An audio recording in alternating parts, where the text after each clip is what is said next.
सुजान शाह इस वक्त कमरे में दाखिल हुआ तो उसके चेहरे पर गुस्सा छाया हुआ था। इस वक्त उसके चेहरे के हाव भाव इतने सख्त थे कि वो हर किसी से नाराज दिखाई दे रहा था। उसका बस नहीं चल रहा था कि वो सामने बैठी हुई लड़की को जान से मार दे। न जाने लोग किसी की बसी बसाई जिंदगी में जहर घोलने के बाद अपने घरों की बुनियादें कैसे रख लेते हैं। और छटांग भर की लड़की ने उसे इस हरकत की उम्मीद नहीं थी। जो कुछ इस वक्त हो चुका था वो उसके लिए किसी अनहोनी से कम नहीं हो सकता था। सामने बैठी हुई लड़की ने भी कभी इस बारे में नहीं सोचा था। एक बार फिर उसे अपने बेड पर दुल्हन के रूप में देखकर उसके तन बदन में आग लगी थी। अंदर आते ही उसने उसकी तरफ देखकर एक गहरा तंज किया था, जिसे भांपते हुए उसने अपनी डरी हुई नज़रों से सुजान शाह को देखा। आंखों में आंसू जगमगा रहे थे। तुम्हें शर्म नहीं आती? अपने ही टीचर के साथ शादी की? हामी भरते हुए तुम्हें जरा भी शर्म ना आई? वो तंजिया कहते हुए उससे पूछ रहा था, जबकि वो बस उसके चेहरे को देख रही थी। वो उसका टीचर था और इस हैसियत से भी उस पर अच्छा खासा रौब रखता था। इसके अलावा भी उसकी पर्सनालिटी और उसके बोलने का अंदाज इतना डरा देने वाला था कि वो चाहने के बावजूद भी उसे कोई जवाब न दे सकी। उसने उसे बाजू से पकड़ते हुए अपने बेड से नीचे उतार दिया, जबकि वो डरते हुए उसके बिल्कुल सामने खड़ी थी। तुम जैसी लड़कियों को हर किसी के जज्बात के साथ खेलने की आदत होती है। अपने 2 टके के जज्बात के लिए तुमने मेरी ज़िंदगी को बर्बाद कर दिया। वो गुस्से से उस पर दहाड़ रहा था, ये जाने बगैर कि उसके ये शब्द उसके दिल पर बिजली की तरह गिर रहे होंगे। ऐसा ऐसा मेरा हरगिज कोई इरादा नहीं था। उसने अपने होंठ खोलते हुए पहली बार उसे एहसास दिलाना चाहा, जब उसने उसका मुंह जोर से दबोचते हुए उसे खामोश करवा दिया। तुमने सिर्फ सुजान शाह की नरमी को देखा है और अब उसकी नरमी से नाजायज़ फ़ायदा उठाया है तुमने। अब मैं तुम्हें बताऊंगा कि मेरा असली रूप क्या है। तुम सारी ज़िंदगी पनाह मांगोगी कि तुम्हारे दिल में किसके लिए जज्बात मचले, और तुम उसकी ज़िंदगी में दखलंदाज करने का क्या अंजाम भुगतोगी। ये कहते हुए उसने कोमल को सोफे की तरफ धक्का दिया था। जाकर सोफे पर सो जाओ, मेरी तरफ से कोई उम्मीद मत लगाना, वरना तुम्हें मुझसे मोहब्बत करने की बहुत बड़ी सज़ा मिलेगी कि तुम मुझसे पनाह मांगोगी। अगर मेरे जुनून को हवा लग गई तो वो जुनून तुम पर इस तरीके से उतारूंगा कि तुम सुबह किसी को मुंह दिखाने के काबिल नहीं रहोगी। उसका अंदाज और धमकी पर अच्छा खासा उस पर असर हुआ था। वो चुपचाप सिमटकर सोफे पर लेट चुकी थी। अपनी किस्मत पर रोना आ रहा था। उसने कभी सुजान शाह को पाने की कोशिश नहीं की थी और ना ही उसे पाने के लिए दुआएं मांगी थी। वो तो बस उसके दिल में दबी हुई मोहब्बत थी, जो वो दिल ही दिल में सुजान शाह से कर रही थी। लेकिन तकदीर ने उसे सुजान शाह की झोली में डाल दिया था। वो चुपचाप आंसू बहाते हुए अपने अतीत को सोच रही थी, जबकि वो लाइट बंद करके बेड पर लेट चुका था। सुजान शाह वो नाम था जो अपनी पर्सनालिटी, अपनी खूबसूरती की वजह से न सिर्फ पूरे कॉलेज बल्कि पूरे गांव में अपनी एक अलग ही पहचान रखता था। ये गांव काफ़ी पिछड़ा हुआ इलाका था। यहाँ के लोग लड़कियों की ज़्यादा पढ़ाई के खिलाफ थे और इस वक्त शहर और गांव के बीच बना ये कॉलेज शायद इस इलाके का एक इकलौता कॉलेज था जहाँ लड़कियाँ पढ़ाई करने के लिए आती थीं। इस वक्त सीनियर टीचर की हैसियत से इस कॉलेज में सुजान ही मौजूद था। अपने अंदाज, अपनी पर्सनालिटी की वजह से शायद वो हर स्टूडेंट का फेवरेट था। लेकिन कोमल की बात और थी। ये सच था कि वो पहले से ही किसी से जुड़ी हुई थी। उसकी मंगनी हो चुकी थी उसके पापा संजय सिंह के दोस्त के बेटे से, जो कि उनके मोहल्ले में ही 3-4 घर छोड़कर रहता था। लेकिन इसके बावजूद सर सुजान को देखते ही उसका दिल धड़क उठता। जवानी की कच्ची उम्र में उसने अपने दिल के कागज पर किसी का नाम अब तक नहीं लिखा था। अपने सच्चे एहसास और जज्बात का हकदार वो किसी को नहीं बना सकी थी। लेकिन फिर भी उसने अपनी दिलचस्पी को सर सुजान की तरफ मुड़ते देखा था और फिर धीरे धीरे वो पूरी तौर पर उसकी तरफ खिंचती चली गई थी। उसकी पसंद और एहसास का ये हाल था कि क्लासरूम में भी जब भी सर सुजान उसकी तरफ ध्यान देते तो वह बेख्तियार ही अपने आसपास को भुलाकर बस एकटक उनकी ओर देखती रहती। उनके बुलाने पर उसके गाल बिना किसी वजह के ही दहक उठते और वो खुद भी अजीबोगरीब नज़रों से उसे देखते। वो आंखों में ऐसी मदहोशी और चमक लेकर सर सुजान को देखती थी जैसे वो उसकी टीचर नहीं बल्कि वो उसके मंगेतर हों। पहले पहल तो सुजान को ये बात अजीब लगी थी, लेकिन वो हमेशा उसे एक स्टूडेंट की तरह ट्रीट करता और यही ख्याल करता कि हो सकता है इस लड़की में कॉन्फिडेंस की कमी है और ये सब कुछ देखने पर एकदम कांप उठती है। अपने दिल में ये ख्याल आते ही वो हमेशा की तरह कोमल से बहुत ही नरमी से पेश आता और उस पर ख़ास ध्यान दिया करता था। वजह सिर्फ यही थी कि वो क्लास में बाकी सबसे कहीं पीछे न रह जाए। जो उसमें कॉन्फिडेंस की कमी है वो धीरे धीरे बहाल हो जाए, क्योंकि पढ़ाई के लिए वो अच्छी थी और काफ़ी सीरियस होकर पढ़ाई करती थी। इसी बात को वजह बनाते हुए उसकी दोस्त और उसकी क्लास की बाकी लड़कियां कभी कभी उसे छेड़ते हुए सर सुजान की बातें करती और वो बस हल्के से मुस्कुराते हुए शर्मा जाती। अब तो अपनी दोस्त और सर की तरफ से दिए गए ध्यान की वजह से वो खुद भी ख्याल करती थी शायद वो भी उसके लिए ऐसे ही एहसास रखते हैं जिन एहसास के साथ वो उन्हें देखती है। हालांकि उस वक्त तक उसके दिल में सर को अपनाने वाली बात कहीं से भी जन्म नहीं ले पाई थी। शायद ये एक नेचुरल अट्रैक्शन था या फिर कम उम्र के मुंहजोर जज्बात, लेकिन कोमल धीरे धीरे उनकी पर्सनालिटी में डूबती जा रही थी। कॉलेज जाने के लिए उसने पढ़ाई से ज़्यादा सर सुजान को अपनी दिलचस्पी का टॉपिक बना लिया था और उसके लिए ये बात कोई मायने नहीं रखती थी कि सर सुजान न सिर्फ शादीशुदा हैं बल्कि अपनी बीवी से बेहद मोहब्बत भी करते हैं। उनकी उम्र के बीच भी अच्छा खासा फ़र्क था। कोमल की मंगनी भी 6 महीने पहले हो चुकी थी उसके ही मोहल्ले में, लेकिन उसकी सास बहुत ज़्यादा तेज तर्रार थी। लेकिन विक्रम एक अच्छा लड़का था, लेकिन इस सब के बावजूद वो अपनी माँ की बात इस हद तक मानता था कि अगर वो उसे कहती दिन है तो वो रात को भी दिन समझ लेता। उसकी माँ ने उस पर हुक्म सुना रखा था कि विक्रम शादी से पहले न उससे मिल सकता है और ना ही उससे किसी तरह का कांटेक्ट कर सकता है। और विक्रम के लिए ये बात हुक्म का स्थान रखती थी। वो कभी भी अपनी माँ की अवहेलना नहीं कर सकता था, इसलिए उसने कोमल से किसी भी तरह का मेलजोल नहीं बढ़ाया था। हालांकि कोमल का कितना मन था, मंगनी के बाद तो लड़के लड़कियां एक दूसरे से बातें करने के लिए बेकरार रहते हैं और फिर उनका तो घर एक ही मोहल्ले में था। चाहकर भी वो एक दूसरे से ना बातें कर सकते थे और ना ही मिल सकते थे। और फिर यहीं पर कोमल ने अपना दिल महसूस लिया था।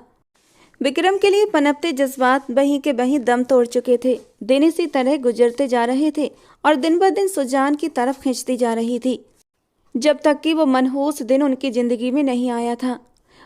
उसकी बदनसीबी की कहानी लिखी जानी थी उस दिन। मौसम उस दिन हद से ज़्यादा ख़राब था। सुबह कॉलेज के लिए निकलने से पहले ही उसकी माँ ने उसे रोका था कि बेटा आज कॉलेज मत जाओ, क्योंकि आज मौसम बहुत ख़राब है। लेकिन ऐसा कैसे हो सकता था कि वो कॉलेज से बगैर किसी वजह की छुट्टी कर ले, बल्कि आज मौसम ख़राब नहीं बहुत खूबसूरत था, ये कोमल का मानना था।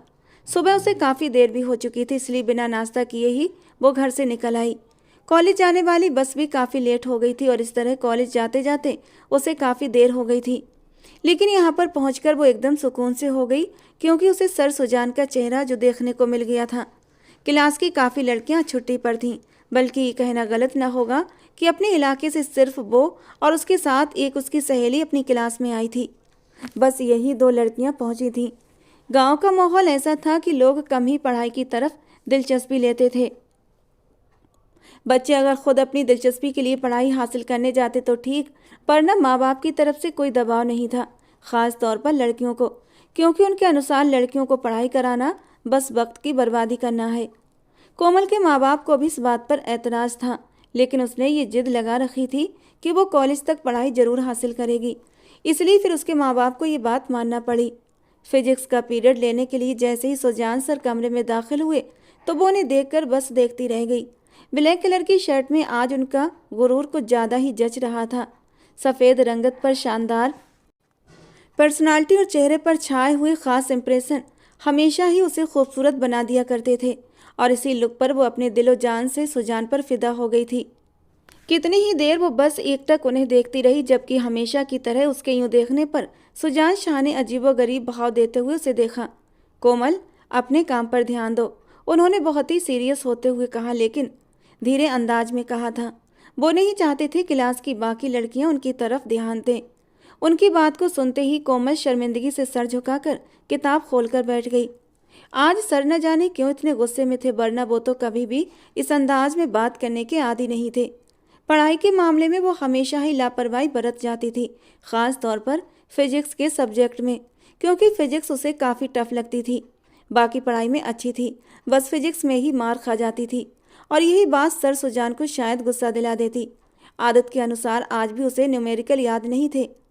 तुम कब अपनी फिजिक्स की तरफ ध्यान दोगी? मैं अभी यहीं मौजूद हूँ। जब तक कि तुम सारे न्यूमेरिकल याद नहीं कर लेती, मैं नेक्स्ट पीरियड अटेंड करने की तुम्हें इजाज़त नहीं दूंगा। सर सुजान ने बहुत ही बेरहमी से हुक्म दिया था और वो कांप कर रह गई थी। सर वो कल। शट अप कोमल, हर रोज तुम्हारे लिए बात कल पर रुक जाती है। आज का काम तुम आज ही करोगी। आज सर सुजान के बोलने का अंदाज बहुत सख्त था। बाकी लड़कियों को उसने दूसरे पीरियड की इजाज़त दे दी, लेकिन वो अभी तक न्यूमेरिकल में फंसी हुई थी। कोशिश के बावजूद भी वो कुछ भी समझ नहीं पा रही थी, जबकि सुजान इस वक्त अपने काम में बिजी था। काफ़ी देर से वो मदद भरी नज़रों से उसे देखती रही। आज शानदार पर्सनालिटी रखने वाला ये इंसान उसके लिए जालिम और पत्थर दिल बन चुका था। वो उससे बात भी नहीं कर सकती थी कि फिजिक्स पढ़ना उसके लिए किस कदर मुश्किल काम है, जबकि उसके यही आदतें सुजान शाह को गुस्सा दिला देती। उसकी नालायकी और हठधर्मी उसे बिल्कुल पसंद नहीं थी। कॉलेज की यूनिफॉर्म में ऊंची पोनीटेल बनाए, जिससे निकलती हुई कुछ लटें उसके चेहरे को छू रही थीं। वो बेहद मासूम लग रही थी, लेकिन उसकी मासूमियत पर भी बेपरवाही छाई हुई थी। लगातार आधा घंटा गुजर गया था, लेकिन ना ही वो इंसान उसकी ओर ध्यान दे रहा था और ना ही उसे रिहाई मिली। वो काफ़ी देर पढ़ाई में मगजमारी करती रही, लेकिन उसे कुछ भी समझ ना आया। अब उसका सर चक्कर खाने लगा था। उसने सुबह से कुछ भी नहीं खाया था और इतनी सख्ती के तो वो बिल्कुल भी आदी नहीं थी। सर, मेरी तबीयत बहुत ख़राब हो रही है। उसने उठते हुए सुजान शाह की तरफ देखा। जब उसने बिजी से अंदाज में पलकें उठाकर उसकी ओर देखा और फिर दोबारा से अपने काम की तरफ ध्यान दिया। मैं आपकी ड्रामेबाजी से अच्छी तरह जानकार हूँ। चुपचाप अपना काम पूरा करो, वरना मैं आपके माँ बाप को कंप्लेंट भिजवा दूंगा। और वो ऐसा बिल्कुल भी नहीं चाहती थी। वो अच्छी तरह जानती थी अगर बात उसके माँ बाप तक पहुँच गई तो वो दूसरे ही दिन उसके कॉलेज जाने पर रोक लगा देंगे। इसलिए मजबूरन चुपचाप दोबारा बैठ गई। लेकिन आधा घंटा और गुजर गया कि तब उसका सर बुरी तरह चक्कर खाया और वो कुर्सी पर ही सर टिकाते हुए होशो हवास से बेगाना हो गई। काफ़ी देर से उसकी तरफ से खामोशी छाई रही तो सुजान उसकी तरफ चौकन्ना हुआ था, लेकिन उसे कुर्सी पर सर रखे सोते देखकर उसे एक बार फिर गुस्से ने घेर लिया। कोमल, स्टैंड अप। ये क्या तरीका है? मैंने तुम्हें यहाँ पर सोने के लिए बिठाया है।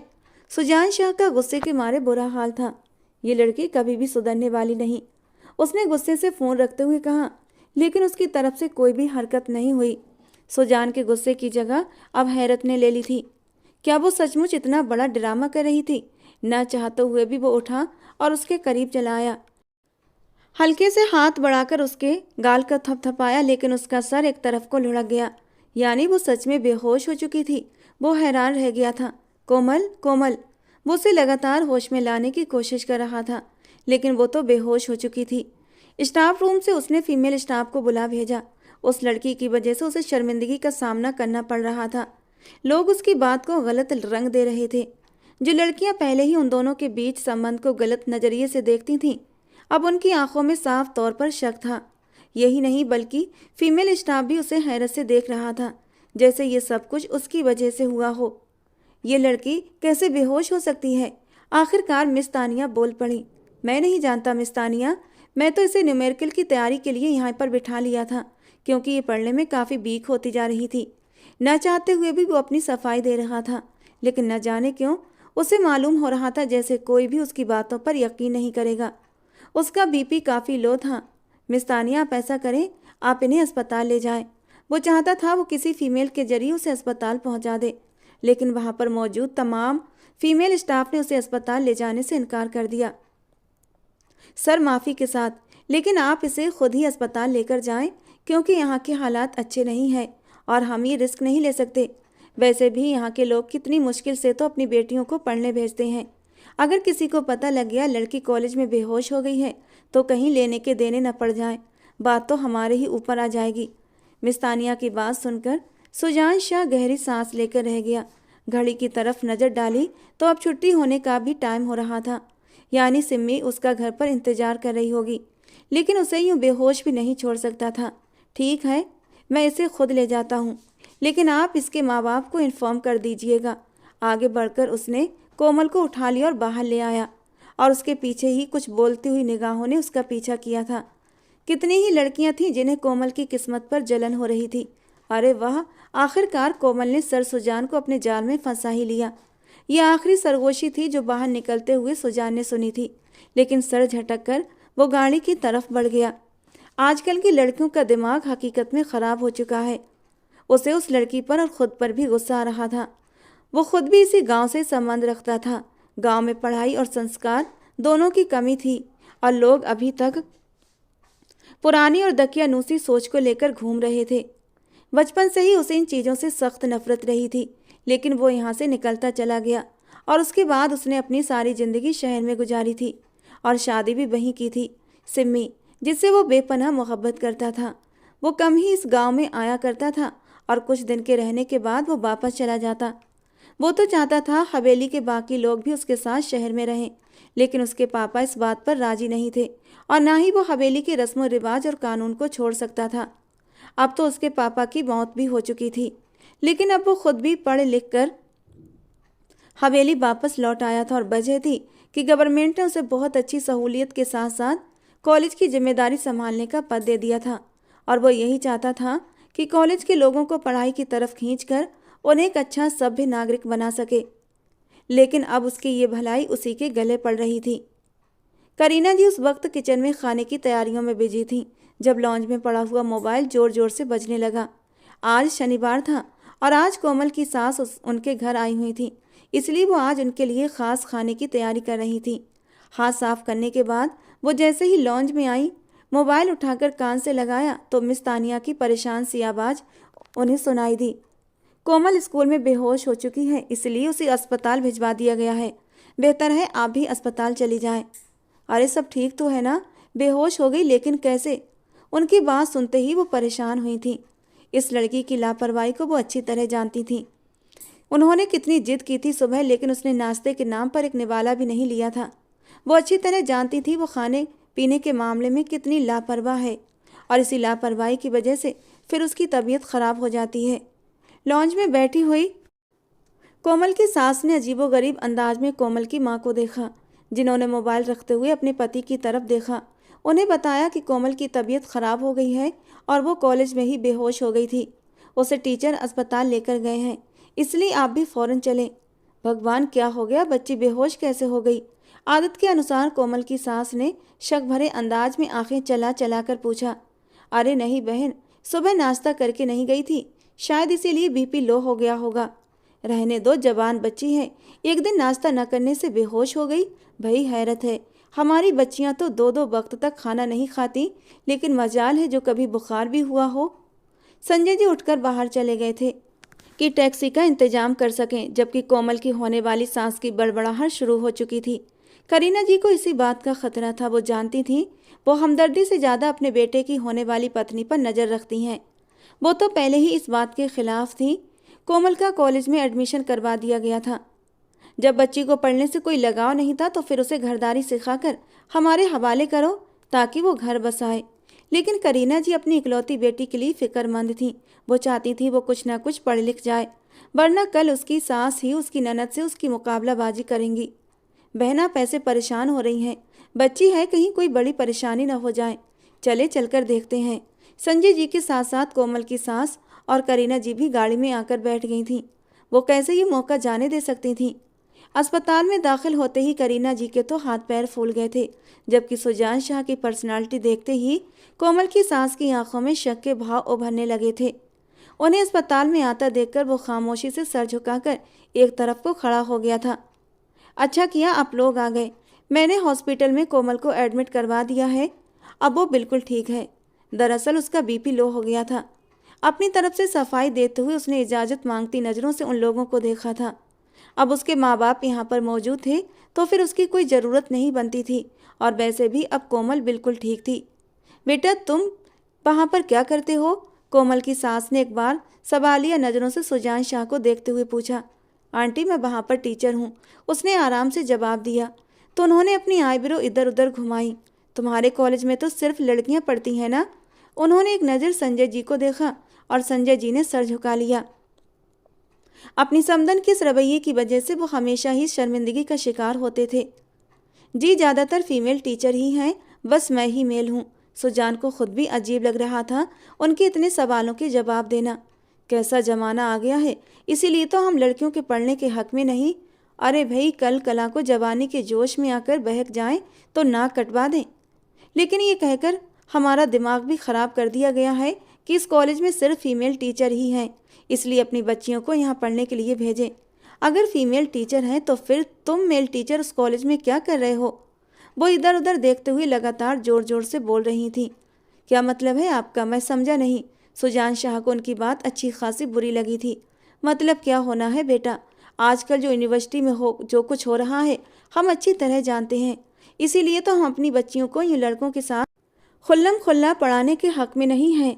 लेकिन सरकार की तरफ से ये कहकर कॉलेज खुलवा दिया गया कि यहाँ सिर्फ और सिर्फ लड़कियाँ होंगी और फीमेल टीचर होंगी। लेकिन अब तुम। ये कहते कहते उन्होंने आंखें नचा नचा कर सुजान शाह को ऊपर से नीचे तक देखा था। आंटी जी, आप मुझ पर इल्ज़ाम लगा रही हैं। उसके शब्दों में हैरत थी। तब संजय जी और करीना जी ने बेचैनी से पहलू बदला, जबकि कोमल की सास तो गुस्से के मारे फट पड़ी थीं। अरे इल्ज़ाम नहीं लगा रही, मैं तो पूरे यकीन से कह रही हूँ। आजकल तुम्हारे जैसे टीचर ही बच्चियों के साथ गलत तरीके से पेश आते हैं और उन्हें बदनाम करके रख देते हैं, और फिर उसके बाद अच्छे बनकर हम जैसे लोगों को बेवकूफ़ बनाते हैं। हैरत के साथ साथ सुजान शाह को गुस्सा भी आने लगा था। इतनी बातें तो वो किसी की भी बर्दाश्त नहीं कर सकता था। आपको ज़रूर कोई गलतफहमी हुई है। मैं ऐसा नहीं हूँ और ना ही मैं यहाँ पर इन कामों के लिए आया हूँ। मेरा मकसद सिर्फ और सिर्फ इन बच्चों को पढ़ाना है ताकि इनके साथ इनका फ्यूचर भी बन सके और आगे चलकर ये अपने पैरों पर खड़े हो सकें। सुजान शाह का गुस्से से बुरा हाल था। आसपास के लोग भी अब उनकी तरफ ध्यान देने लगे थे। वो इंसान अपनी मेहनत के बलबूते पर इस जगह तक पहुंचा था कि वो कोई भी अच्छी जॉब डिजर्व करता था, लेकिन उसने अपने इलाके के बैकवर्ड लोगों के दिमाग को थोड़ा सा साफ करने के बारे में सोचा था और आज उसे ये सिला मिल रहा था। लोग उसे शक भरी नज़रों से देख रहे थे। संजय जी खुद शर्मिंदगी से इधर उधर देखते हुए परेशान हो रहे थे। सुजान शाह खुद एक इज्जतदार आदमी था और हमेशा लोगों ने उसकी इज्जत ही की थी, लेकिन आज छटांग भर की लड़की की वजह से उसे कितनी अजीबोगरीब बातें सुनने को मिली थीं। हॉस्पिटल से बाहर आया लेकिन अब भी उसके चेहरे पर गुस्से के हाव भाव थे। बहन जी, आपको सोच समझकर बात करनी चाहिए। आखिरकार संजय जी से रुका न गया तो वो थोड़े सख्त अंदाज में बोले थे। बस कर दो संजय जी, और कितना अपनी बेटी को सर पर चढ़ाओगे? तुम्हारी पत्नी ने ही उसे बिगाड़ कर रख दिया है। लेकिन मैं अच्छी तरह जानती हूँ आजकल की लड़कियों की आदत को। बहन जी, कैसी बातें कर रही हैं आप? आप जानती हैं कि कोमल ऐसी नहीं है। बचपन से वो आपके सामने खेल कूद कर बड़ी हुई है, और कोमल और आपका बेटा विक्रम दोनों एक दूसरे को कितनी अच्छी तरह से जानते हैं। हाँ हाँ, विक्रम की वजह से ही मजबूर हूँ जो आपकी बेटी से रिश्ता जोड़ा था, वरना ऐसी कैरेक्टर लूज लड़की। बस कर दें बहन जी, मेरी बेटी पर यूँ कीचड़ मत उछालें। करीना जी को अब अपनी बेटी के किरदार पर यूँ कीचड़ उछालने पर गुस्सा आया था। वो लोग इस वक्त कमरे में थे। कोमल से ज़्यादा उन्हें एक दूसरे के साथ लड़ने से फुर्सत नहीं मिल रही थी। कोमल अभी तक बेहोशी में थी और करीना जी उसके सिरहाने बैठी उसका सर सहला रही थीं, और फिर धीरे धीरे उसे होश आने लगा था। उन लोगों की बातों और लड़ाई की वो समझ नहीं पा रही थी कि आखिर वजह क्या है। वो तो उस वक्त क्लास में थी और सर सुजान उसके पास थे, और उसके बाद उसे कुछ याद नहीं आ रहा था। खैर, उसने सुकून से आंखें मूंद ली थी। इस वक्त उसके सर में तेज दर्द हो रहा था। चलो सब रहने दो, हम कोमल से ही पूछ लेते हैं। तुम बताओ बेटा, तुम्हारे साथ क्या हुआ था? उसकी सास उसके सिरहाने खड़ी उससे पूछ रही थी। मुझे नहीं पता आंटी जी, मैं उस वक्त सर सुजान की क्लास में थी और इससे ज़्यादा उन्होंने सुना ही नहीं था। देखा, मैं ना कहती थी। मुझे इसकी शक्ल से ही मालूम हो रहा था कि ये पढ़े लिखे शक्ल सूरत वाले टीचर इस किरदार के मालिक होते हैं। बस कर दें बहन जी, अब छोड़ दें इस बात को। हमारी भी इज्जत है और हमें लोगों में रुस्वा मत करें। संजय जी ने काफ़ी ऊंची आवाज़ में कहा तो कोमल की सास एकदम खामोश हो गई। अब अपनी बेटी के लिए तुम हमसे इस अंदाज में बात करोगे संजय जी? भूल गए मेरे पति के तुम लोगों पर कितने एहसान थे। उन्होंने संजय जी और अपनी पति की दोस्ती को एहसान का नाम दे दिया था। ठीक है, मेरी यहाँ पर ज़रूरत नहीं तो मुझे यहाँ रहने का शौक़ नहीं। गुस्से से बड़बड़ाते हुए वो अस्पताल के कमरे से बाहर चली गईं। संजय जी और करीना जी उन्होंने रोकने की कोशिश नहीं की थी। थोड़ी देर के बाद डॉक्टर ने आकर कुछ दवाइयाँ लिख कर दी और फिर उन्हें घर भेज दिया। संजय जी दवा लेने के लिए बाहर चले गए। तभी करीना जी कोमल की तरफ देखते हुए बोली, देख लिया तुमने अपनी लापरवाही का नतीजा। अब तुम्हारी वजह से तुम्हारे पापा को कितनी बातें सुननी पड़ी हैं। लोग तरह तरह की बातें बना रहे हैं। उनकी आंखों में आंसू थे। अपने पति के चेहरे पर शर्मिंदगी देखते हुए उनका दिल बुरी तरह दुखा था, और इससे बढ़कर ये बात कि वो जानती थी विक्रम भी वही बात करेगा जो उसकी माँ उसे कहेगी। वो अपनी माँ की ज़बान ही बोलता था, और इसके बाद ये कोमल के लिए किस कदर मुश्किलों का कारण बन सकता है उन्हें अच्छी तरह अंदाजा था। कोमल को अपनी माँ की बातों से छलकती हुई नाराजगी साफ महसूस हो रही थी। उसका अपना दिल भी अजीबोगरीब वहम का शिकार था। न जाने अब उसके साथ क्या होता। उन्हें कितनी बातें सुननी पड़ी होंगी। दर्द से सोचते हुए उसने अपनी आंखें मूंद लीं। वैसे तो ये एक छोटा सा हादसा था, लेकिन उसकी ज़िंदगी पर इतना गहरा असर रखता था, वो सोच भी नहीं सकती थी। शाम तक उसे डिस्चार्ज कर दिया गया था और वो घर वापस आ गई। तब तक सब कुछ शांत हो चुका था, जब तक कि दूसरा दिन नहीं आया। उस दिन भी कोमल की सास अपने बेटे विक्रम के साथ उनके घर चली आई थी। विक्रम भी अपनी माँ की तरह शक भरी नज़रों से कोमल को देख रहा था। कमरे में आज पहली बार वो कोमल के पास अकेला बैठा था। मुझे बताओ कोमल, तुम्हारा उस सर के साथ क्या रिश्ता है? ये वो सवाल था जिस पर उसने आंसू भरी नज़रों से विक्रम को देखा था। ये सच था कि विक्रम भी अच्छी शक्ल सूरत रखता था, लेकिन ये पुरानी सोच किसी भी तरह उसके दिमाग से निकलने वाली नहीं थी। ऐसा कुछ नहीं था विक्रम, बस मेरी तबीयत ख़राब हो गई थी और वो मुझे हॉस्पिटल लेकर गए थे। लेकिन तुम्हारे बारे में गांव में और भी बातें मशहूर हो रही हैं कि तुम उन्हें पसंद करती हो, उनके आगे पीछे घूमती हो, और तुम्हारी ही क्लास की लड़कियां ये बातें अपने घरों में आकर तुम्हारी मोहब्बत और अय्याशियों के किस्से सुना रही हैं। विक्रम की बात से उसके बोलने का अंदाज उसे कड़वा लगा था। आज पहली बार वो उसके सामने होकर बात कर रहा था, और वो भी इस अंदाज में। कोमल को बहुत बुरा लगा था। तुम सिर्फ और सिर्फ अपनी माँ की बात बोल रहे हो, वरना तुम्हारा उन लड़कियों से क्या संबंध? तुमने तो वही सुना जो तुम्हें सुनाया गया है, उसने हिम्मत की और विक्रम के सामने कह दिया, जबकि वो गुस्से से उसे देखकर बोला, हाँ, तुम अपनी बात को छुपाने के लिए मेरी माँ पर इल्ज़ाम लगा रही हो। मेरी बात से तुम्हारा क्या मतलब है? तुम मुझ पर कैसे इल्ज़ाम लगा सकते हो? वो भी बिना देखे, बिना किसी सबूत के। पहले अपने गिरेबान में झांक लो विक्रम। मैंने आज तक तुमसे तुम्हारी हकीकत के बारे में नहीं पूछा कि तुम्हारी कोई गर्लफ्रेंड है या नहीं, और ना ही तुम मुझ पर अभी इतना हक रखते हो। उसे विक्रम की बात सुनते हुए गुस्सा आया था। अंदर ही अंदर उसे दुख ने भी घेर लिया था। ये सच था, वो अंदर ही अंदर सुजान को पसंद करती थी, लेकिन उसने अपनी पसंद को इस हद तक बढ़ने नहीं दिया था कि वो सुजान शाह के साथ अपनी इज्जत को भी खराब करे। वो जानती थी सुजान शादीशुदा है और उसकी अपनी भी मंगनी हो चुकी है, और वो दोनों दरिया के ऐसे दो किनारे थे जो साथ बह तो सकते थे, लेकिन कभी एक साथ इकट्ठे नहीं चल सकते थे, और उनके बीच सदियों की दूरी थी। और सुजान शाह, वो तो शायद उसे एक नज़र देखना भी पसंद नहीं करता था, तो फिर वो क्यों इस तरह के सपने सजाकर अपनी ज़िंदगी को बर्बाद करती? विक्रम के साथ ज़िंदगी गुजारना और रिश्ता बनाए रखना उसके माँ बाप की मर्जी से तय हुआ था, लेकिन अब वो इस रिश्ते को दिल से निभा रही थी, और विक्रम से उसे कोई शिकायत भी नहीं थी। लेकिन आज विक्रम का ये रवैया उसके लिए तकलीफ का कारण बन रहा था। ठीक है, अगर तुम ये समझती हो कि मेरा तुम पर कोई हक नहीं, तो समझती रहो, मुझे भी कोई शौक नहीं है तुम पर अपना हक थोपने की। वो गुस्से से बोलते हुए उठकर कमरे से बाहर चला गया था, और वो बस हैरत से उसकी पीठ को देखती रह गई। कितना अजीब इंसान था वो, जिसने मंगनी के इतने महीनों में आज तक उस पर कोई हक नहीं जमाया, और ना ही कभी उसे मोहब्बत की एक नज़र से देखा। यहाँ तक कि उसने तो उन दोनों के बीच अपने रिश्ते का एहसास भी नहीं दिलाया था, और आज वो उसके कैरेक्टर की सफाई मांग रहा था, वो भी सिर्फ अपनी माँ की बातों की वजह से। लॉन्ज में दाखिल होते ही उसने अपनी माँ का हाथ थामा और बोला, चले मम्मी, यहाँ पर बैठने की अब कोई ज़रूरत नहीं।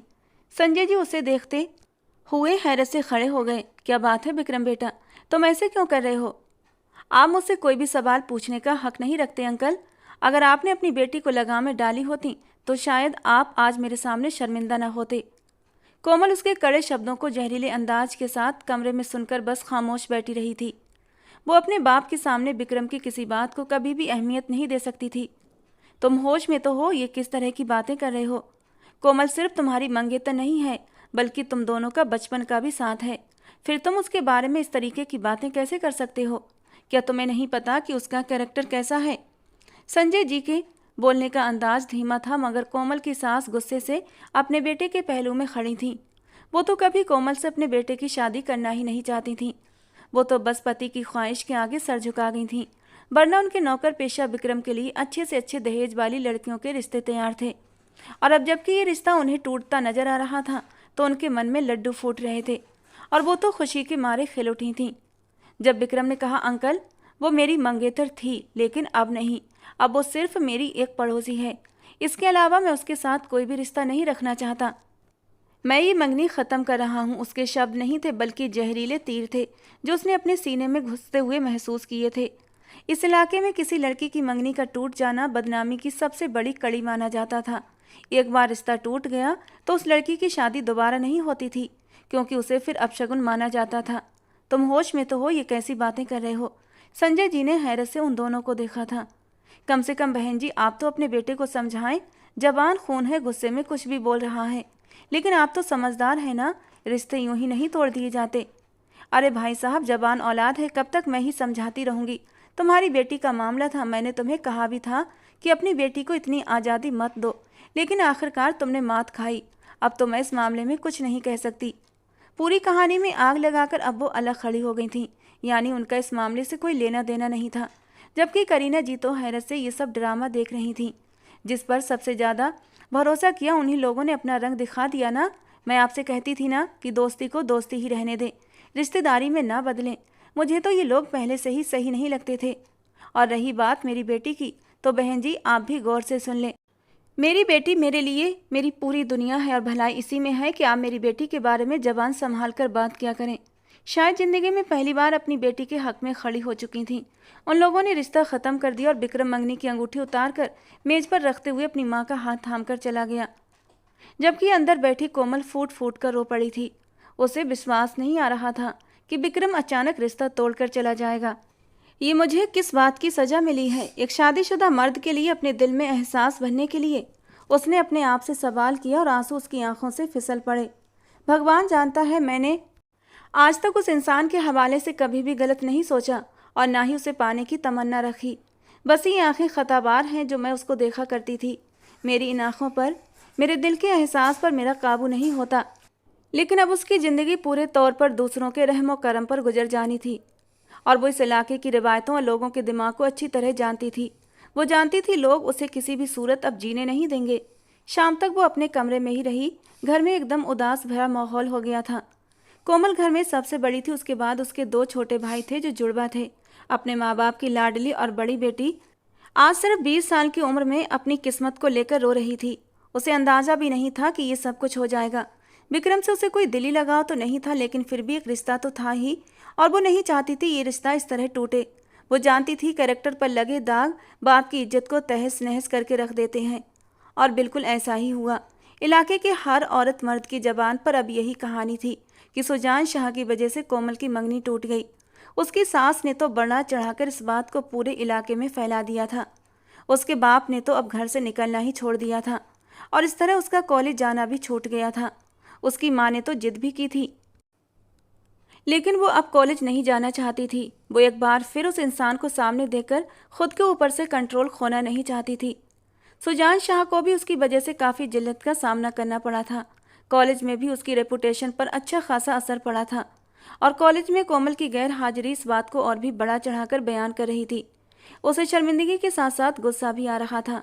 ये बात अब उसके घर तक पहुंच चुकी थी, और इस तरह उसकी रेपुटेशन पर काफ़ी असर पड़ रहा था। उसकी पत्नी सिम्मी उसके किरदार पर वैसे ही शक करती थी। वो तो पहले भी उस पर बिल्कुल भी भरोसा नहीं करती थी, और अब उसने आगे इस बात को और भी फसाद की जड़ बना दिया था। उस दिन भी वो थका हारा कॉलेज से घर आया तो सिम्मी ने पूरा घर सर पर उठा लिया था। मैं सोच भी नहीं सकती तुम जाकर लड़कियों के साथ ये गुल खिलाओगे। मैं तुम्हें पहले ही कहा था कि हम शहर में सेटल रहते हैं, लेकिन शायद तुम्हें इसी वजह से इस गांव के इलाके में रहने का शौक सवार था। सुजान ने गुस्से और हैरत से सिम्मी की ओर देखा। तुम जानती भी हो क्या कह रही हो? ये सच था कि सिम्मी की खूबसूरती ने उसे सिम्मी की मोहब्बत में पूरी तौर पर डुबोकर रखा था, लेकिन उसकी जबान ने उसे दूर करने की कोई कसर नहीं छोड़ी थी। वो हर वक्त तो आग उगलती रहती थी, और वजह थी कि शादी के 3 साल बाद भी वो माँ नहीं बन पाई थी, और शायद हीन भावना का शिकार होकर वो अपना गुस्सा सुजान शाह पर निकालती थी। मैं हर बात गंगा से पूछ चुकी हूँ, और उसने मुझे सब कुछ सच बता दिया है। पूरे इलाके में ये बात फैली हुई है। उसने एक बार फिर चीख कर कहा तो सुजान ने हैरत से उसकी ओर देखा। तुम घर की नौकरानी पर यकीन कर रही हो, लेकिन तुम्हें मुझ पर भरोसा नहीं? इससे पहले कि उनके बीच की बहस और ज़्यादा बढ़ती, कमरे का दरवाज़ा खुला और आराधना जी अंदर दाखिल हुई थी।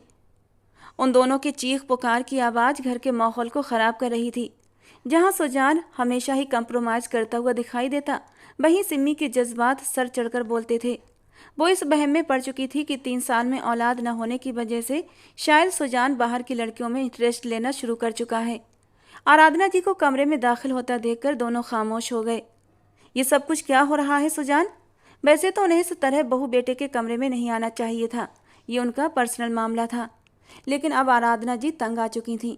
ममा कुछ नहीं, बस। इससे पहले सुजान कोई और जवाब देता, सिम्मी बीच में बोल पड़ी। सॉरी टू से आंटी, बट आपको हमारे मामले में बोलने की ज़रूरत नहीं है। आराधना जी को उससे यही उम्मीद थी, इसलिए गुस्से से उसकी तरफ देखते हुए वो उसी की टक्कर में उसे जवाब दे गई। मैं तुमसे बात नहीं कर रही, अपने बेटे से बात कर रही हूँ। और भलाई इसी में है कि जब मैं अपने बेटे से बात करूँ तो तुम बीच में मत बोला करो। आराधना जी की बात सुनकर वो और गुस्से से भर गई। इस घर में नौकर भी होते हैं और बेहतर है तुम दोनों अपने मामलों को धीरे आवाज़ में सुलझा लिया करो। वापसी के लिए पलटने से पहले उन्होंने सुजान को अपने कमरे में आने के लिए कहा था और फिर वो दरवाजे से बाहर निकलती चली गईं। सुजान ने कहर भरी नज़रों से सिमी को देखा और वो गुस्से से पैर पटकती हुई कमरे से बाहर निकल गई। वो उनके पीछे ही उनके कमरे में चला आया। वो हमेशा अपनी माँ की खामोश और सादा तबीयत की वजह से हमेशा उनकी बहुत इज्जत करता था, उनसे बहुत मोहब्बत करता था। वरना अगर कोई और औरत होती तो शायद इस वक्त तक सिम्मी को उसकी बदतमीजियों के चलते अपने घर से निकाल चुकी होती। कमरे में दाखिल होने से पहले उसने दस्तक दी, लेकिन दरवाज़ा खुला हुआ था। वो अंदर दाखिल हुआ तो आराधना जी बहुत ही प्यार से बोली, अंदर आ जाओ सुजान और मेरे पास आकर बैठो। उन्होंने उसे अपने पास बेड पर बैठने के लिए इशारा किया तो सुजान धीरे से चलता हुआ उनके पास बैठ गया। गांव से कुछ अफवाहें मुझ तक पहुंच रही हैं, मैं उन पर यकीन नहीं कर सकती और मैं तुमसे सवाल जवाब भी नहीं चाहती। लेकिन बेटा, ये हमारी इज्जत के खिलाफ बात है। उनके नरम अंदाज ने हमेशा की तरह उसे सुकून दिया था। आगे बढ़ते हुए उसने अपनी माँ की गोद में सर रख दिया और माँ की गोद में सर रखते ही सुजान को ऐसा महसूस हुआ जैसे सदियों की थकावट दूर हो गई हो। उन्होंने हमेशा की तरह नरमी से उसके बालों में उंगलियां चलानी शुरू कर दी। वो उनका लाडला बेटा था, वो उसके नेचर को जानती थीं। क्या आपको अपने बेटे पर भरोसा नहीं? मैं यहाँ पर ये सब कुछ करने के लिए नहीं आया। वो अपनी बात का यकीन अपनी माँ को दिला रहा था। यकीन के साथ उसे पता था उसकी माँ उसकी बात को ज़रूर सच मानेंगी। मैं जानती हूँ सुजान, ये सच नहीं, लेकिन मैं इन लोगों की पुरानी सोच को भी जानती हूँ और मामला अब सिर्फ तुम्हारा नहीं, उस लड़की का भी है। जो भी हो, लड़की की मंगनी टूट चुकी है और सारा इल्ज़ाम तुम्हारे सर पर है। तुम्हारा नाम उस लड़की के साथ जोड़कर उसे बदनाम किया जा रहा है, तो इसमें मैं कुछ नहीं कर सकता मम्मा। मेरी कोई गलती नहीं थी। खैर, गलती तो उस लड़की की भी नहीं थी। आराधना जी ने धीरे से बेटे को याद दिलाना चाहा। उसने सर उठाकर अपनी माँ की तरफ देखा। आराधना जी जानती थीं वो सिम्मी की बिला वजह शक के बाद भी उससे बेहद मोहब्बत करता है, लेकिन इसके बावजूद भी आराधना जी चाहती थीं कि उनके बेटे की ज़िंदगी में सुकून आए, खुशियाँ आएँ, क्योंकि सिम्मी की कड़क और शक करने की आदत की वजह से सुजान कभी खुश नहीं रहता था। इसके बावजूद शादी को 3रा साल था और अब तक उसकी ज़िंदगी में औलाद की कमी थी। इसलिए वो दिल से चाहने लगी थी कि उनके बेटे की ज़िंदगी में औलाद की खुशी जन्म ले, उनका बेटा हमेशा खुश रहे। इसीलिए वो इस कोशिश में थी कि एक बार फिर वो शादी कर ले, चाहे औलाद की मजबूरी में ही सही, लेकिन शादी करना तो उसका हक था। और डॉक्टर ने साफ तौर पर कह दिया था सिम्मी कभी माँ नहीं बन सकती। वो फिर भी इस बात के हक में नहीं था कि सिम्मी पर सौतन ले आता और ना ही सिम्मी उसे इस बात की इजाज़त देती। मम्मा, आप जानती हैं ना, मैं सिम्मी से बहुत मोहब्बत करता हूँ। मैं जानती हूँ बेटा, लेकिन ये सिर्फ एक तरफा मोहब्बत है जिसे तुम निभा नहीं रहे बल्कि घसीट रहे हो। तुम उससे मोहब्बत करते हो, लेकिन क्या सिम्मी तुमसे उतनी ही मोहब्बत करती है? अपने दिल पर हाथ रखकर खुद से पूछो। उसकी माँ ने उसे आईना दिखाना चाहा, लेकिन उसके चेहरे पर झुंझलाहट फैल गई। बात सिर्फ तुम्हारी नहीं है, बात उस लड़की की भी है। हो सकता है किसी की इज्जत और किसी की ज़िंदगी में खुशियाँ लाने की वजह से भगवान तुम्हें सिम्मी की तरफ से औलाद की खुशी दिखा दे। उस रात वो चुपचाप वापस अपने कमरे में पलट आया। ये पहली बार नहीं था जब उसकी माँ ने उसकी दूसरी शादी की ख्वाहिश की थी, लेकिन वो कम से कम उस लड़की को तो अपनी ज़िंदगी में नहीं लाना चाहता था। गांव में उसके हवाले से क्या बातें हो रही थीं। उसकी मंगनी टूटने का किस्सा वो सब कुछ सुन चुका था, लेकिन फिर भी उसका दिल इस बात को स्वीकार नहीं करता था कि वो उस लड़की को अपनी पत्नी बना ले। बाप के झुके हुए कंधे और माँ की झुकी हुई नज़रें कोमल को किसी तौर बर्दाश्त नहीं हो रही थी। उसने ऐसी ज़िंदगी तो नहीं चाही थी जो उसे अब मिल रही थी। क्या उसकी एक तरफा दिल में दबी मोहब्बत का ये अंजाम होना था? उसकी आंखों से आंसू टूट कर निकले थे और ना चाहते हुए भी उसने वो कदम उठा लिया जो उसे नहीं उठाना चाहिए था। शायद मेरे मरने के बाद गांव वालों की जबानें बंद हो जाएं और मेरे माँ बाप सुकून की ज़िंदगी जी सकें, लेकिन वो नहीं जानती थी ज़िंदगी लेना या देना तो भगवान के हाथ में है। अगर वो मुश्किलें देता है तो राहें आसान भी करता है। उसने अपनी कलाई से बहते खून की धार को देखा था और धीरे धीरे बेहोश होती चली गई।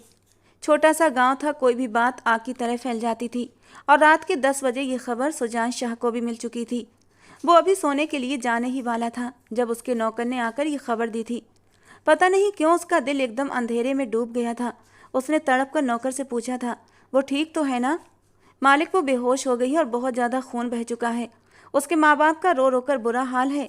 गांव के डॉक्टर ने भी जवाब दे दिया है और इस समय शहर जाने के लिए कोई सवारी भी नहीं मिल रही। और सुजान ने एक पल की देर किए बिना अपनी गाड़ी की चाबी उठाई थी और तेजी से हवेली से बाहर निकलता चला गया, जबकि पीछे से सिम्मी उसे आवाज़ें लगाती रह गई थी। सुजान शाह को अपने घर पर देखकर करीना जी और संजय जी के आंसू भरी आंखों में हैरानी आई थी, जबकि सुजान ने बिना किसी के कुछ कहे कोमल को अपनी बाहों में उठाया था और सीधा अपनी गाड़ी में लेकर डाला। आप लोग भी गाड़ी में बैठ जाइए, उसने जल्दी से करीना जी और संजय जी से कहा था। बेटी के साथ साथ वो भी पीछे सीट पर बैठ चुके थे। कोमल का सर करीना जी की गोद में रखा हुआ था। वो पूरी तरह बेहोश थी। खून बहुत ज़्यादा बह चुका था। डॉक्टर ने हालत सीरियस बताई थी, लेकिन फिर भी कोमल की जान बच गई थी।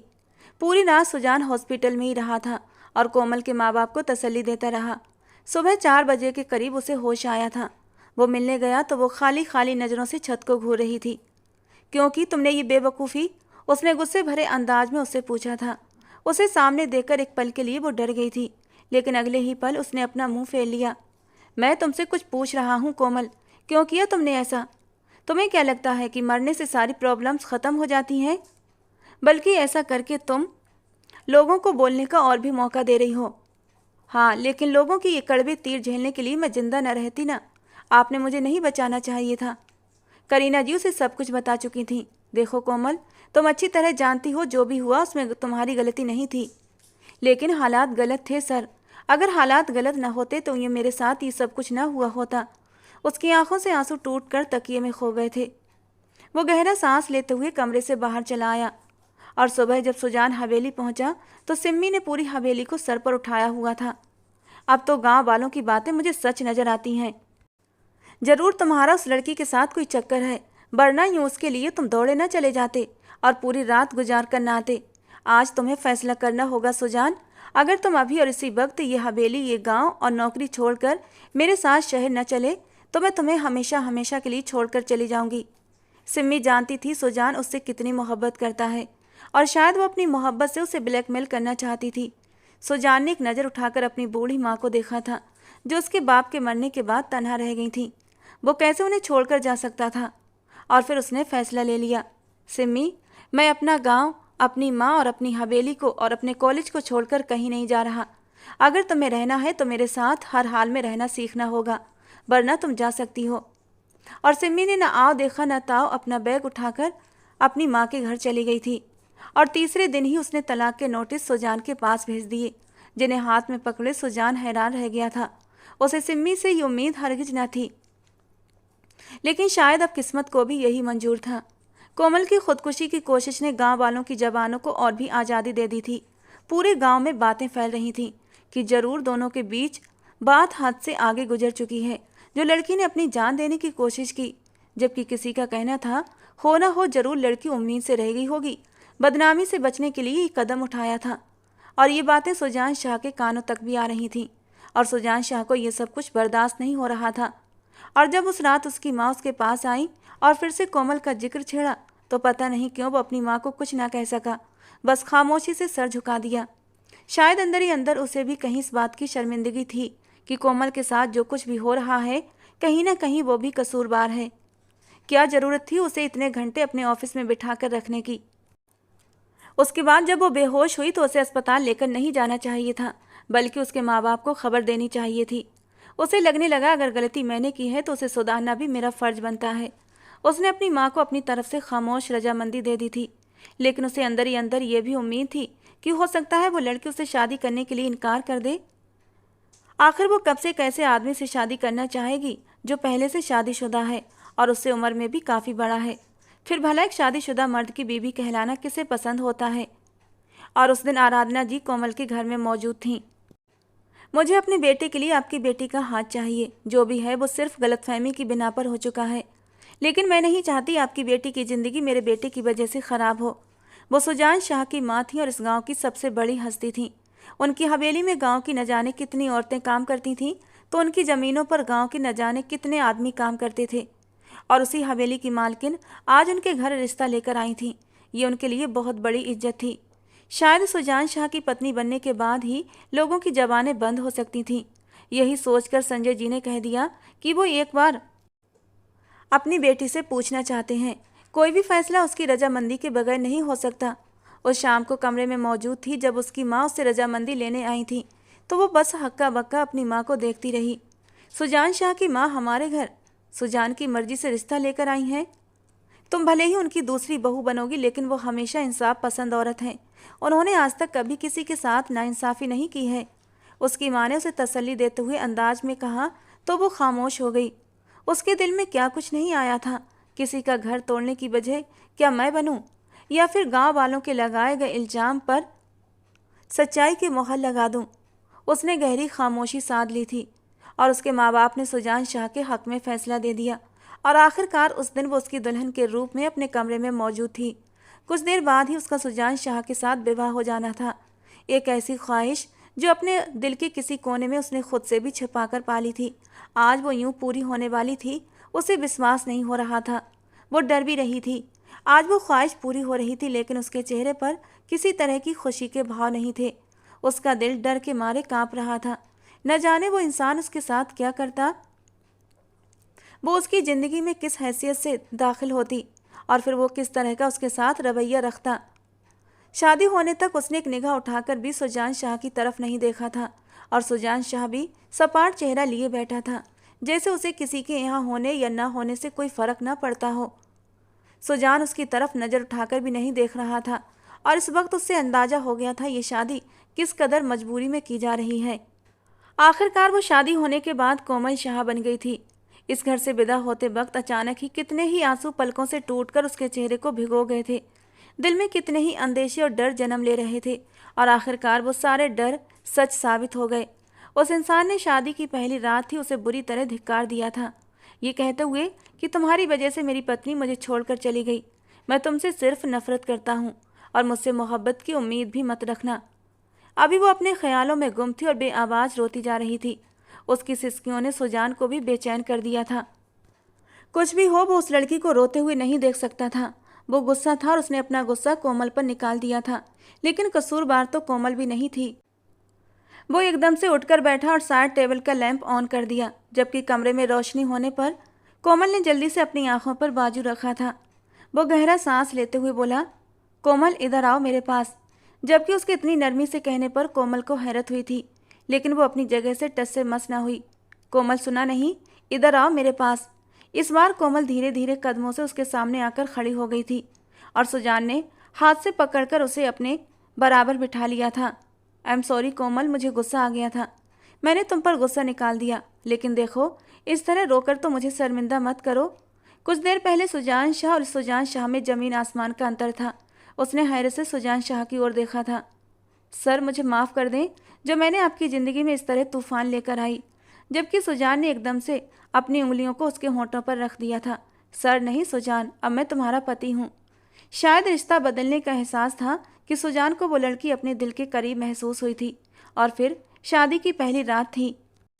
वो खूबसूरत कमसिन लड़की जिस पर वो पूरा हक रखता था उसके पहलू में बैठी हुई थी, और उसका दिल धड़का रही थी। वो उसे कैसे इग्नोर कर सकता था। उसने अगले ही पल अपने होठों से उसके होठों को छुआ था, और मासूम कमसिन कोमल के पूरे बदन में एक सनसनी सी दौड़ गई थी। सर आप। जबकि सुजान ने खुमार भरी नज़रों से उसकी आंखों में देखते हुए कहा, अभी कहा था ना सर नहीं। जो भी हुआ उसे भूल कर हम अपनी ज़िंदगी की नई शुरुआत करना चाहते हैं। ये कहकर वो अपना चेहरा उसके बालों में छुपा गया। उसकी गर्दन पर अपने प्यार की मोहर लगाता वो उसे भी मदहोश कर गया था। कोमल ने आंखें बंद करके इस एहसास को महसूस किया था। सुजान के हाथ धीरे धीरे उसकी कमर पर लिपटते चले गए थे। सिम्मी का गम वो कुछ ही देर में भूल चुका था। शायद वो एक साये के पीछे भाग रहा था। सिम्मी उससे बदतमीजी करती, जहर भरे तीर चलाती, उसके बाद भी वो उसकी मोहब्बत का दम भरता था। लेकिन आज जब उसे कोमल की सूरत में दूसरा सहारा मिला था तो वो सिम्मी को भुला बैठा था। उसने बिना देर किए कोमल को अपनी बाहों में समेट लिया और लैंप ऑफ करके उसे अपने कंबल में लेकर लेट चुका था। हल्की सिसकियां और सरगोशियां माहौल को और भी ख्वाबनाक बना रही थीं। कोमल को लगता था कि उसकी ज़िंदगी में सिवाय दुखों के अब कुछ भी नहीं है, लेकिन सुजान शाह की संगत पर उसके दिल में सुकून उतर गया था। थोड़ी देर बाद सुजान शाह उसे अपनी बाहों में लेकर सो चुका था और वो भी सुकून से उसके चौड़े सीने से लगी सोने की तैयारी कर रही थी कि तभी कमरे का दरवाज़ा जोर जोर से बजने लगा। सुजान शायद अभी तक सोया नहीं था, फौरन से उठकर बैठा और आगे बढ़कर दरवाज़ा खोल दिया। सिम्मी गुस्से से अंदर दाखिल हुई थी। उसके चेहरे के हाव भाव ने कोमल को और भी डरा दिया। अंदर दाखिल होते ही वो अचानक सुजान के गले लग गई। तुम सिर्फ मेरे हो सुजान, मैं तुम्हें किसी के साथ नहीं बांट सकती। वो इस वक्त उसके सीने से लगी उससे अपनी मोहब्बत की भीख मांग रही थी। अचानक उसका बदला हुआ रूप सुजान को हैरत में डाल रहा था। कोमल तो बस हैरानी से उन दोनों को देख रही थी। तुम मुझसे दूर नहीं जा सकते, इस वजह को वजह बनाकर जो वजह ही ख़त्म हो चुकी हो, क्योंकि सुजान मैं तुम्हारे बच्चे की माँ बनने वाली हूँ। और इस खबर पर वो हैरत से सिम्मी को देखता रह गया। दरवाजे पर खड़ी आराधना जी भी हैरत से उसे देख रही थी, जबकि कोमल को तो लगता था कि सिम्मी उसे तलाक ले चुकी है। अब उसके वापस आने और अब प्रेगनेंसी की खबर ने उसे भौचक्का कर दिया था। ये तुम क्या कह रही हो? सुजान ने सिम्मी से पूछा। मैं बिल्कुल सच कह रही हूँ सुजान, मैं तुम्हारे बच्चे की माँ बनने वाली हूँ। मैं तुम्हें ये पहले ही बता देना चाहती थी, लेकिन मुझे उम्मीद थी कि तुम मेरी तरफ पलट आओगे। सुजान उसे देखता रह गया। वो बाप बनने वाला था, जबकि उसकी माँ ने तो उसे कहा था कि उसकी पत्नी बांझ है। उसने मुड़कर आराधना जी को देखा। उनके चेहरे पर भी हैरत के भाव थे। अगर तुम मुझसे और बच्चे से मोहब्बत करते हो तो अभी इसी वक्त इस लड़की को अपने कमरे से निकाल दो, और अपनी ज़िंदगी से भी। रही इस लड़की की ज़िंदगी ख़राब होने की बात, तो मेरा विश्वास करो, मैं इस लड़की की ज़िंदगी ख़राब नहीं होने दूंगी। मेरा भाई इससे शादी कर लेगा, तुम चिंता मत करो। वो तो पूरी प्लानिंग के साथ उसकी ज़िंदगी में दोबारा से वापस आई थी। तलाक का शब्द सुनते ही कोमल हैरत और बेयकीन से उसे देखती रह गई। एक औरत होकर वो दूसरी औरत की इज्जत पर दाग लगा रही थी। वो जानती थी उसका बाप तो ये सब कुछ सुनने और देखने से पहले ही मर जाएगा। जहाँ एक बार पहले उसकी मंगनी टूट गई थी, वहीं अगर अब उसे शादी की पहली रात ही तलाक मिल जाए तो वो कहीं मुंह दिखाने के काबिल न रहेगी। नहीं, भगवान के लिए ऐसा मत करें, मैं तलाक नहीं लेना चाहती। वो जल्दी से आगे बढ़ते हुए सुजान के सामने खड़ी हो गई थी। खबरदार, दूर हो जाओ मेरे पति से। सुजान सिर्फ मुझसे मोहब्बत करता है। सिम्मी पागलों की तरह चीखने लगी थी। सुजान ने उसे कंट्रोल करना चाहा। खुद को काबू में रखो सिम्मी, प्लीज़ तुम यहाँ बैठो। उसने सहारा देते हुए सिम्मी को सोफे पर बिठा दिया। तुम अभी इसी वक्त से यहाँ से निकाल दो और 2 दिन में से तलाक देकर फ्री करो। आराधना जी हैरत से उसे देख रही थी। आंटी, भगवान के लिए मैं तलाक नहीं चाहती। मैं सारी ज़िंदगी आपकी हवेली में नौकरानी बनकर गुजार लूँगी, लेकिन मुझे यहाँ से मत निकालें। मेरा बाप मर जाएगा, मेरी माँ भी जिंदा न रह सकेगी। मुझे तलाक मत दें। वो तो खुद को हैरत का शिकार था। मैं तुम्हारे बच्चे को अभी और इसी वक्त गिरा दूंगी सुजान, अगर तुमने इसे अपनी ज़िंदगी से ना निकाला। वो इस कदर तेज़ी दिखाते हुए उछलकर सोफे से नीचे उतरी और दरवाजे की ओर दौड़ी। तब सुजान ने उसे कमर से पकड़ते हुए वापस खींचा।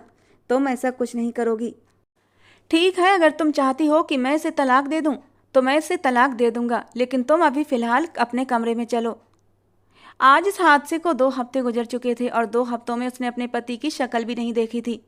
वो पूरी तौर पर सिम्मी के काबू में था। ना ही सिम्मी उसे उसके करीब फटकने देती और न उससे मिलने देती। आज भी उसका यही कहना था कि वो उसे तलाक दे दे, लेकिन आराधना जीत ने उससे कुछ वक्त की मोहलत मांगी थी। कोमल की तो सांसें अटकी हुई थीं। वो नहीं जानती थी आगे उसके साथ क्या होगा। वो बस चाहती थी उसे इस घर में रहने दिया जाए, भले ही उसे सुजान शाह पत्नी होने का हक देता या न देता। बस अपने माँ बाप की चिंता थी उसे। पल भर में ही हालात के बदल जाने पर सुजान भी हैरत का शिकार था। सिम्मी ने तो आज तक उससे कभी अच्छे शब्दों में बात नहीं की थी और आज वो उस पर अपनी मोहब्बतें निछावर करने लगी थी। आराधना जी के साथ मिलकर वो उस मामले की पहुंच तक जाना चाहता था, लेकिन उनके फैमिली डॉक्टर का यही कहना था कि सिम्मी पेट से है। अगर सिम्मी पेट से थी तो वो अपने बच्चे को नुकसान पहुंचाना नहीं चाहता था। उसके लिए उसका ये बच्चा सब कुछ था। कितने समय के बाद तो भगवान ने उसे खुशी दी थी। सिम्मी के आए दिन नखरे बढ़ते जा रहे थे। कोमल को उसने बिल्कुल एक नौकरानी बनाकर रख दिया था। उसका मासूम सा चेहरा 2 हफ्तों में ही मुरझा गया था। उस दिन भी उसने शादी की पहली रात के बाद से उस दिन कोमल को देखा था। उसके चेहरे के गुलाब मुरझा गए थे। सुजान को देखकर कोमल के चेहरे पर हल्की सी मुस्कान आई थी, लेकिन आंखों की चमक हल्की पड़ चुकी थी। सुजान उसे देखकर दुख से घिर गया था। वो ये तो समझ गया था कोमल उससे बहुत मोहब्बत करती है। एक रात की संगत के बाद से वो उसका दीवाना हो गया था। उसे बार बार कोमल की तलब होती थी, लेकिन सिमी उसे कोमल के पास जाने नहीं देती थी और कुछ ऐसा करना चाहता था कि उसकी ज़िंदगी से दुख हमेशा के लिए ख़त्म हो जाए। उसने अपने बढ़ते हुए कदम रोक लिए थे और कोमल को देखकर अपने मन में कहा था, कोमल, कुछ दिन का इंतज़ार और कर लो, कुछ दिन की तकलीफ़ और उठा लो, शायद उसके बाद सब कुछ ठीक हो जाए। ये कहकर वो वापस उल्टे कदमों से हवेली से बाहर चला गया था और कोमल उसे जाता देखकर बस आंसू पीकर रह गई थी। उस दिन शाम का वक्त था और सुजान शहर से बाहर गया था, तो सिम्मी ने कोमल को अपने कमरे में बुला लिया कि आज तुम रात भर मेरी सेवा करोगी, मेरे पैर दबाओगी। जबकि उसका हुक्म सुनते ही कोमल ने उसे हैरान होकर देखा। आराधना जी भी घर पर नहीं थी। वो उसके पांव दबाने के लिए बैठी तो सिम्मी ने उसे तंजिया नज़रों से देखा। कितना अजीब लगता है ना कि तुम एक मर्द को पाने के चक्कर में उसकी नौकरानी बन गई हो, जबकि कोमल उसके तंज पर खामोश रही। तुम जानती हो, मैं माँ नहीं बनने वाली, उसने कहा तो कोमल ने एक झटके से सर उठाकर उसकी ओर देखा। ये सब कुछ तुम्हें इस घर से हमेशा के लिए निकलवाने के लिए है। मैं तुम्हें सुजान की ज़िंदगी से बाहर कर दूंगी। एकदम से ही उठकर उसने उसके मुंह को दबोच लिया था और पागलपन के अंदाज में चीखने लगी। कोमल तो सख्त डर चुकी थी। छोड़ दे मुझे प्लीज, कोमल ने विनती की। तभी कमरे में आराधना जी दाखिल हुई। ये क्या कर रही हो तुम, छोड़ो इसे। उन्होंने कोमल को उसकी पकड़ से छुड़वाया। मैं नहीं छोड़ूंगी, कभी भी नहीं, मैं जान से मार दूंगी। इससे पहले वो आगे कुछ कहती, आराधना जी ने आगे बढ़ते हुए उसके मुंह पर जोरदार थप्पड़ रख दिया। मैं आज तुम्हारा सच सबूत के साथ तुम्हारी सामने लेकर आई हूँ। ये कहते हुए उन्होंने असली रिपोर्ट्स उसके मुंह पर दे मारी। उसने कीमत देकर डॉक्टर को अपने साथ मिला रखा था। सुजान भी घर आ चुका था। उन्होंने उसी दिन उसे अपने साथ ले जाकर सुजान के सामने ही उसका चेकअप करवाया था और वो प्रेग्नेंट नहीं थी। सिमी हमेशा की तरह चीखती चिल्लाती अपने घर चली गई थी, जबकि आज कितने दिनों के बाद वो धड़कते दिल में हजारों जज्बात लिए कोमल के कमरे की तरफ बढ़ा था। आराधना जी ने जब उसे कोमल के कमरे की तरफ जाते देखा तो एक सुकून का सांस लिया था। उन्हें पता था अब कोमल उनके बेटे की ज़िंदगी में खुशियां जरूर भर देगी, जो सिमी उनके बेटे को कभी न दे सकी। सुजान को अपने सामने खड़ा पाकर कोमल बुरी तरह घबराई थी, जबकि सुजान ने आगे बढ़कर उसे अपनी बाहों में समेट लिया था। छोड़िए मुझे, उसने नाराज़गी से कहा, जबकि सुजान की बाहों का घेरा और भी तंग हुआ था। नाराज़ हो? आपको क्या मतलब? मुझे मतलब नहीं होगा, फिर किसे होगा? 15 दिन से तो आपने मेरी खैर खबर नहीं ली, अब कैसे आपको मेरा ख्याल आ गया? मैं चाहता तो पहले भी तुम्हारे पास आ सकता था, लेकिन मैं तुम्हें पूरी तरह खुशी और सुकून देना चाहता था। मुझे सिमी पर पहले ही शक था, क्योंकि डॉक्टर बता चुके थे सिमी कभी माँ नहीं बन सकती। फिर उसने तलाक का नोटिस भेजने के बाद माँ बनने का ड्रामा करके मेरी ज़िंदगी में दाखिल होने की कोशिश की और मैं उसे बेनकाब करना चाहता था, और उसके बाद ही मैं पूरी तौर पर तुम्हारा बनना चाहता था। और आज देखो, ये सुजान शाह सिर्फ और सिर्फ तुम्हारा है। ये कहते हुए उसने हल्के से अपने होंठों से उसे छुआ था, जबकि वो उसकी जरा सी संगत पर पिघल उठी थी और तड़प कर उसके चौड़े सीने से लग गई। सुजान ने भी हंसते हुए उसे अपनी बाहों के घेरे में समेट लिया था। सुबह आराधना जी ने बहू की बलाएं लेते हुए उसे ढेर सारा आशीर्वाद दिया था। उस रात वो वापस आया तो कमरे में वो उसका इंतजार कर रही थी। आराधना जी के चेहरे पर दबी दबी मुस्कुराहट थी, जिसका मतलब वो समझ नहीं पाया। आज उनकी शादी को 2 महीने हो चुके थे। जैसे ही वो कमरे में दाखिल हुआ, कोमल को खुद का इंतजार करते पाया। उसका ये निखरा निखरा और शर्माया सा रूप देखकर वो हैरत से उसे देखता रहा। क्या बात है, क्या आज कुछ स्पेशल है?